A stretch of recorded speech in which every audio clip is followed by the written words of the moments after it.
چند نصیحتیں جو خوشحال زندگی کی ضمانت ہیں۔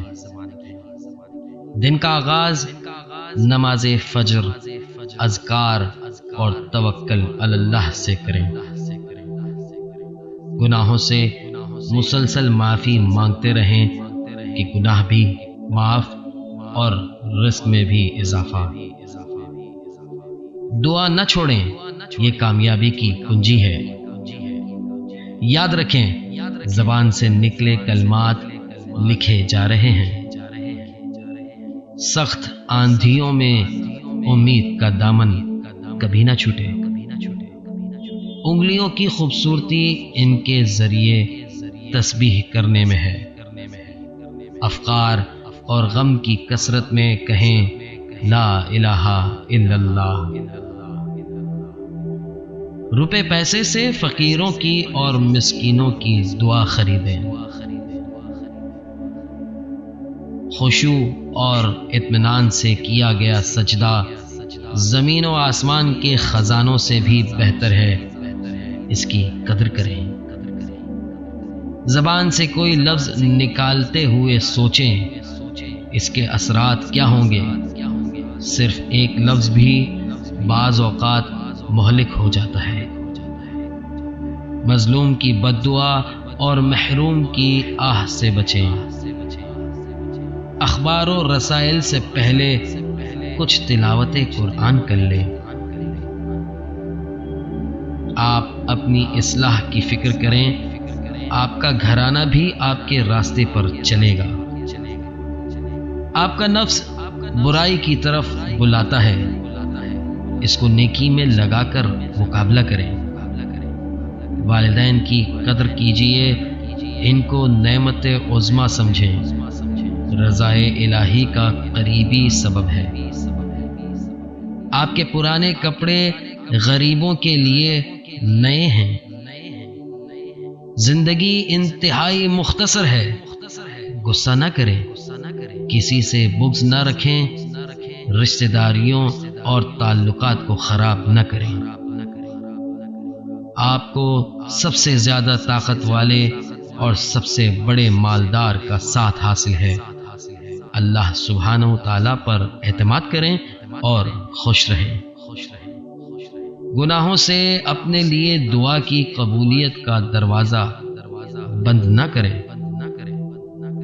مصیبتوں، مشقتوں، حتیٰ کہ ذمہ داریوں کے نبھانے میں نماز آپ کی مددگار ہے، اس کا سہارا لیں۔ بدگمانی سے بچیں، دوسروں کو بھی راحت پہنچائیں اور خود بھی راحت میں رہیں۔ تمام فکروں، غموں کا سبب اپنے رب سے دوری ہے، اس دوری کو ختم کر دیں۔ نماز کا اہتمام کریں، قبر میں یہی ساتھ جائے گی۔ غیبت کریں نہ سنیں، کوئی کر رہا ہو تو اس کو بھی روکیں۔ سورہ ملک کی تلاوت نجات کا باعث ہے۔ خشوع سے خالی نماز، آنسو سے خالی آنکھیں محرومی ہے، اس محرومی سے نکلیں۔ دوسروں کو تکلیف دینے سے بچیں۔ تمام تر محبت اللہ اور رسول کے لیے اور مخلوق کے لیے اچھے اخلاق۔ جو آپ کی غیبت کرے اس کو معاف کر دیں، وہ تو خود اپنی نیکیاں آپ کی نظر کر رہا ہے۔ نماز، تلاوت، ذکر چہرے کا نور، دل کا چین اور مزید نیک اعمال کی توفیق کا ذریعہ ہے۔ جو جہنم کی آگ یاد رکھے، گناہ سے بچنا اس کے لیے آسان ہو جائے گا۔ جب راحت ہمیشہ نہیں رہتی تو غم پریشانی کے بادل بھی چھٹ جائیں گے اور تنگی آسانی سے بدل جائے گی۔ بحث مباحثہ چھوڑیے، بڑے بڑے کام کرنے کو پڑے ہیں۔ نماز اطمینان سے ادا کریں، باقی سارے کام اس سے بہت کم اہمیت کے حامل ہیں۔ قرآن تک ہر وقت رسائی رکھیں۔ ایک آیت کی تلاوت بھی دنیا وما فیہا سے بہتر ہے۔ زندگی کی خوبصورتی ایمان کے بغیر نہیں۔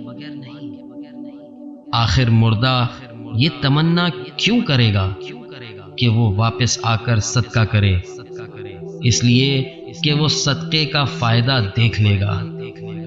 صدقہ کریں، مومن قیامت کے دن اپنے صدقے کے سائے میں ہوگا۔ اس پیغام کو دوسروں تک پہنچائیے تاکہ اللہ تعالی کسی کی زندگی کو آپ کے ذریعے بدل دے اور آپ اجر عظیم کے مستحق ہو جائیں۔